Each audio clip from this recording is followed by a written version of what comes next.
You want to support Roland Martin Unfiltered? Be sure to join our Bring the Funk fan club. Every dollar that you give to us supports our daily digital show. There's only one daily digital show out here that keeps it black and keep it real as Roland Martin Unfiltered. By going to RolandMartinUnfiltered.com, you can make this possible.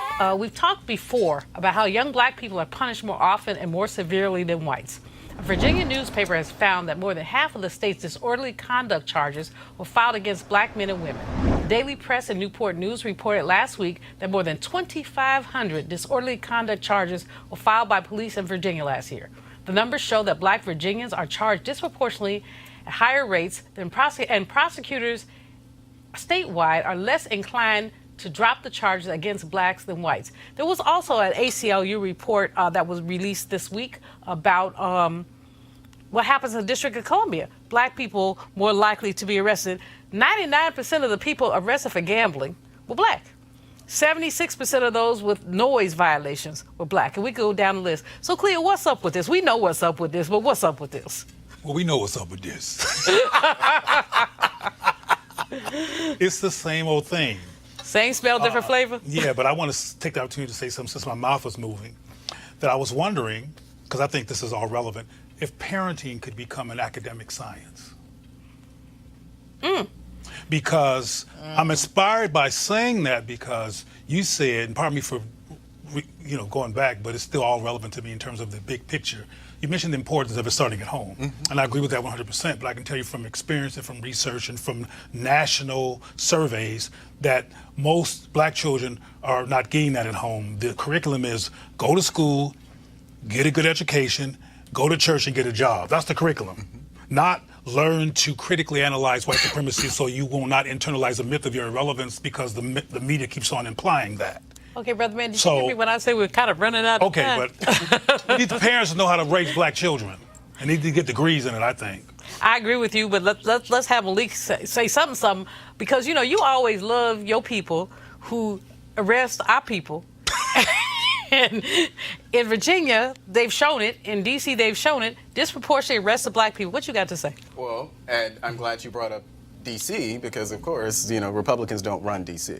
And you just had to say that, didn't you? Well, I'm just saying, these problems, when we're talking about the police department though now, right? But police departments around the nation, I don't think that there's any distinction between how they police themselves here in D.C. versus Virginia or Kentucky or any of the other places. Whatever statistics or data that's out there as far as the violence on black bodies, it's not isolated to any particular city. So obviously it's something that we need to continue to address. And a lot of that is locally, but whatever the federal government can do at its level, then they should continue to do that too. I'm not sure that under the Orange Man, the federal government is going to do anything useful about arresting disparities. But Kelly, what do you think? I think that water is wet when you talk about Virginia having, an upsurge in disorderly conduct. People really forgot, I think, because you have articles like this and it feels like people forgot, Virginia was the home of the capital of the Confederacy. Yeah. So why do you think that just because Northern Virginia got a lot of diversity doesn't mean the rest of that upside down triangle looking state has, doesn't have racial problems? So for me, when I heard about this, I was just like, okay, what's the solution? Exactly. What is the solution? And if you don't have a solution, then why write the article? Well, they don't have solutions. I mean, you have folks. They never have solutions. The ACLU report that was released here in D.C.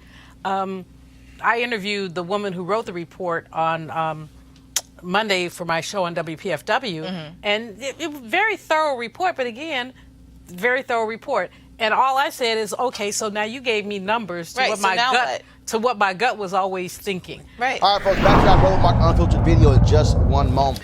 All right, fam, I invited you to come out swinging and join me for a day of golf at the University for Parents Golf Tournament on Saturday, June 22nd in Southwest Atlanta's Wolf Creek Golf Course. It's a golf tournament with a purpose, a fundraiser for the University for Parents, a program designed to empower parent learners through education, inspiration, and support. It's all a part of Susan Taylor's National Cares Mentoring Movement. Now, when you empower the parents, you empower the children as well. Location of the tournament is 3000 Union Road, and the shotgun start time is 9 a.m. To register, go to www.u, the letter U, for parents.org, letter U, parents.org. For more information, be sure to call 770-316-3487, 770-316-3487. And certainly hope to see you there. Now back to your Roland Martin Unfiltered video.